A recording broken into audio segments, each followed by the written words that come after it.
Tudo bem, investidor? Seja bem-vindo ao nosso canal central do REIT. Aqui nós discutimos a estratégia de como obter uma renda passiva em dólar investindo com segurança nos Estados Unidos. E nesse vídeo de hoje eu vou falar sobre o REIT que melhor performou no ano de 2021. Isso mesmo, mais de 200%. Então fica aí porque depois da vinheta eu vou detalhar mais sobre ele.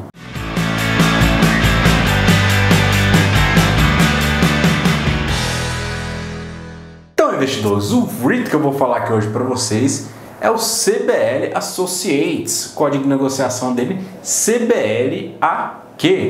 Ele que é um REIT de varejo, né, possui cerca de 59 shopping centers, ou os malls, né, como a gente conhece aqui no Brasil, 6 outlets, possui centros associados, possui ali também 6 edifícios de escritório, está posicionado ali principalmente na costa leste dos Estados Unidos, como você pode ver ali na imagem, e muito focado ali no Nordeste também, né? Esse REIT possui um portfólio de inquilino bem diversificado, né? O maior inquilino, inclusive, ali com 4,7% da base de receita é a L Brands. Então a gente vê ali que ele tem uma gama bem diversificada de inquilinos ali no qual se posicionam neles. E como eu falei, no ano de 2021, de janeiro, né? Até esse momento que eu estou gravando o vídeo aqui para vocês, ele já performou mais de 200%, ou seja, quem investiu lá em 1º de janeiro já ganhou aí mais de 200% de valorização nas suas ações.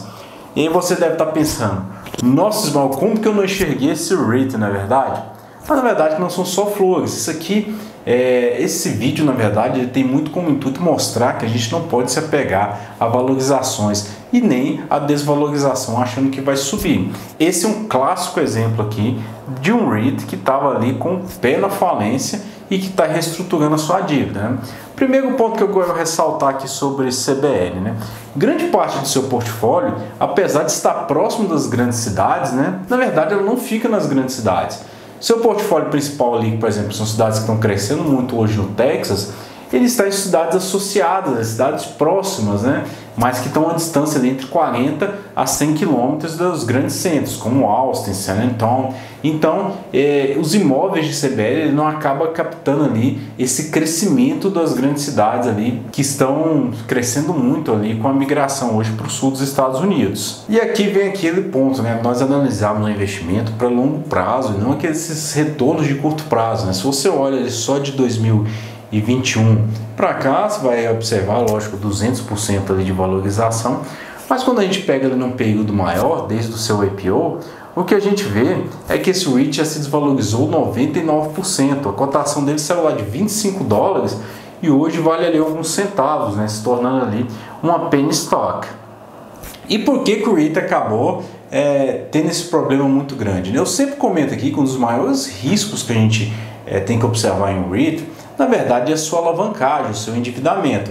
Se você observar no gráfico aí agora, é nítido ver que ele vinha com uma alavancagem ali em torno de 6 vezes e ela explodiu, né? Passou ali de 22 vezes no ano de 2020. Mas isso não foi culpa só da pandemia. O seu endividamento já vinha aumentando muito mesmo antes da pandemia começar. E o que aconteceu? Como eu falo aqui, sempre o perigo do endividamento, da alavancagem, o REIT, que às vezes a gente, na verdade, a gente não pode ignorar, né? O que o CBL fez basicamente, ele entrou com a RSA, que é um plano de reestruturação da sua dívida.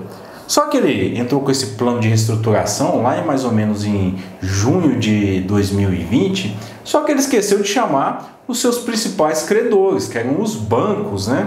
E o que os bancos entenderam?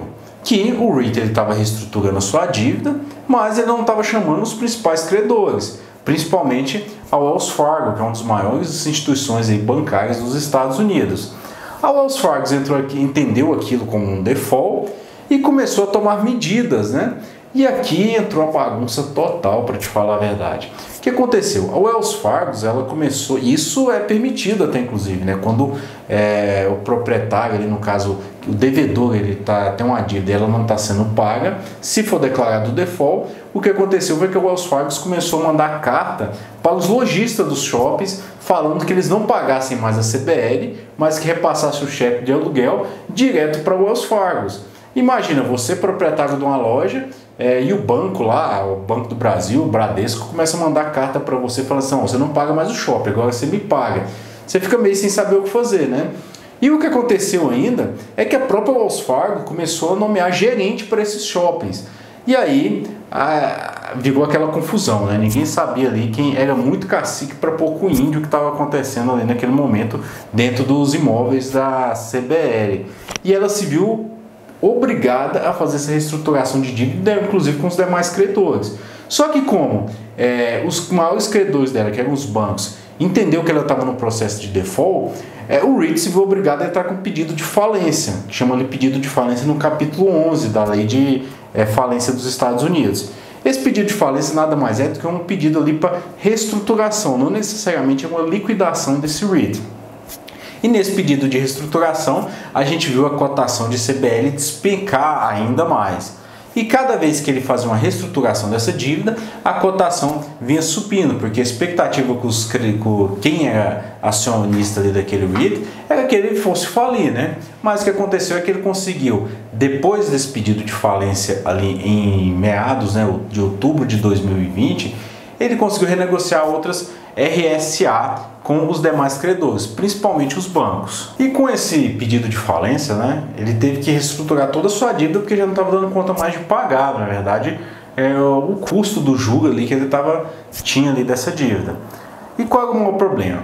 É a estrutura de uma dívida, porque a dívida a gente não pode olhar ela só pelo LTV, que eu já expliquei algumas vezes, que é o Loan to Value, ou simplesmente pela dívida EBITDA. Tem que olhar como essa dívida está estruturada, os prazos de vencimento. E uma das formas de estruturação de dívida é uma dívida com garantia e sem garantia. E os REITs, eles têm essa vantagem, que eles podem dar uma garantia muito maior na hora de contrair a sua dívida, que são os imóveis que eles possuem ali. E grande parte da dívida de CBL, antes desse pedido de falência, ela era uma dívida sem garantia. A partir do momento que ele se viu obrigado a reestruturar essa dívida, o que aconteceu é que ele reestruturou, principalmente com os grandes bancos, a sua dívida dando garantias como imóveis. E aí que entra outro ponto tanto conflituoso ali, né? Que essa dívida de cerca de 1,2 bilhões de dólares, ela foi renegociada, mas tem-se hoje que o valor patrimonial do REIT não vale essa dívida que está sendo segurada ali. Então aqueles investidores que têm uma dívida sem garantia, eles estão correndo um sério risco de, se o REIT falir, eles perderem todo aquele empréstimo que eles fizeram ali. E aí o que o REIT fez, né? Qual foi a jogada dele?